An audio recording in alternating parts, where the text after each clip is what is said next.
Good afternoon, everyone, and welcome to another episode of Light Sports Ramble. As always, my pleasure to come to you on this beautiful day in Pittsburgh. For my loyal listeners, you know that Tuesday is my late night. That is why a little later publishing. I really didn't feel like publishing a ramble at 10:30 tonight when I'm hoping to leave work. That's the goal, 10:30 tonight. Hopefully that's when I'll leave work. Also, I want everybody to realize I'm sending my phone back to headquarters today in return for a new phone that will give me a local Pittsburgh number. So, if I do not get my phone tomorrow, there will be no Red Light Sports Ramble. I'm hoping I have it by Thursday because you know I love Thursdays with my co-host Evan Watallison. So we will cross our fingers that no later than Thursday my phone is in my hand. But if not, I want people not to worry. The Red Light Sports Ramble will be back. I'm doing this thing forever, so you're stuck with me. But with that said, let's get into today's topic, which is coaches that are in trouble of losing their job. I don't like the word hot seat. I mean, why is it hot? I just never understood that. Let's say it how it is. These coaches are in trouble of losing their job, especially after watching last night. Yes, the Giants won, but I'm still looking at it from a standpoint of that is not a traditional Giant team I'm used to seeing. The way the Vikings played, they should have shellacked them. So, my list is pretty long. And I'm going to start in the AFC. And I mentioned this yesterday. I am not an advocate of a coach losing his job halfway through the season. However, I understand why teams and owners make these moves. They want the new coaching staff to come in. They want to evaluate players. They want to see the direction they want to take the team. And that's basically saying, we have forfeited this season. We're waving the white flag. Our season is lost. And with that said, Gary Kubiak has got to be the first coach in the AFC that we look at and say, what have you done in Houston? Now, I'm not saying the season is totally lost in Houston, but you've got a quarterback problem. You're losing defensive players. And your team is far below expectations. I'm saying that if you start losing one or two more games, you may not be the coach by the end of the season. The expectations were so high. There was teams or analysts that thought you had a chance to contend to go to the Super Bowl. Me being one of them. Total disappointment. You had a ton of guys returning, and you're just playing way below expectations. Now, do you throw it all on the quarterback on Matt Schaub? No. But you've got players there. Something is going on in Houston that's just not right. And of course, the coach is the one that's going to be to blame. My other AFC coach, Munchak from Tennessee. Now, I know they're playing a little bit more competitive than they may have in the past. And they're holding in there with teams. But is it going to be enough to save his job? I think this is a guy that's going to last it out through the season. But really, if you finish 7-9, 6-10, maybe 8-8, is that going to be good enough to get you another year? I don't think it is. It's mediocre play.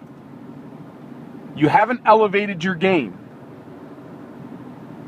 And I still think there's a quarterback issue there. I know Locker was hurt, but I don't think Locker's the guy to get you to be that consistent playoff team. And so I think your job is in jeopardy, probably not till the end of the season, but it could be in jeopardy unless you make a good run. And I don't really think that this coach is in jeopardy based on the history of the team not wanting to make changes, and that's Mike Tomlin in Pittsburgh. Now, the reason I bring him up is because I live in Pittsburgh, and I heard 2 weeks ago, before the little 2-game winning streak, that Mike Tomlin's job was in jeopardy. Now, I'm going to disagree. And the reason I put him on the list is I don't think it's Tomlin's job that's in jeopardy, but I think it's the coordinators. I think it's Haley and LeBeau. And so it's kind of that funnel effect that Mike Tomlin is going to have to make some coordinator changes. Depending on how they do. I mean, here's the thing. They are not that far removed from making the playoffs. Yeah, they started 0-4, and getting over 0-4 to make the playoffs, that is a huge climb. And I know Cincinnati's sitting up there, but they're only 2 back in the loss column. And they have to play Cincinnati. Now, if they can turn things around, they're not that far removed from making a run. Now, maybe a little bit unrealistic, but there's that outside chance. But I put Tomlin on the list just because I think coordinator changes are going to come in Pittsburgh. Because 2-4 really is not acceptable to the fans. You know, and I can't believe they wanted his head. I mean, they've had, 3 coaches in the last 60 years? The Steelers are not a team to make a quick decision and get rid of the coach. And I think Tomlin has done a pretty good job. He just doesn't have talent on that roster.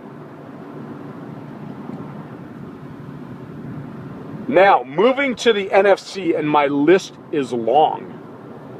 This list includes 7 coaches. And you may be surprised at a couple of the names that I put on here. I mean, we all know who's at the top. Schiano in Tampa Bay. Just a disaster. This is a guy that may not make it through the season. I mean, you had your starting quarterback, you cut your starting quarterback, now he's starting for Minnesota. What a fiasco going on in Tampa Bay. This may be one where the owners just say enough is enough. Let's get a new coaching staff in here. This is not working. I mean, it's not even like they have an opportunity here. They're going with the young guy and seeing what the young guy can do in Glennon.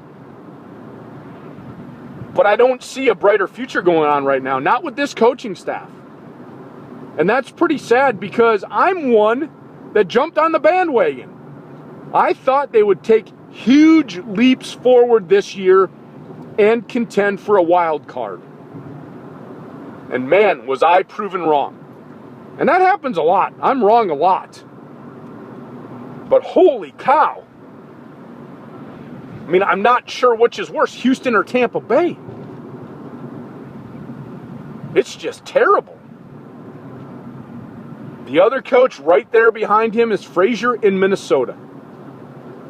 You made the playoffs last year, and not only me, but analysts even said, are you going to move forward with Ponder?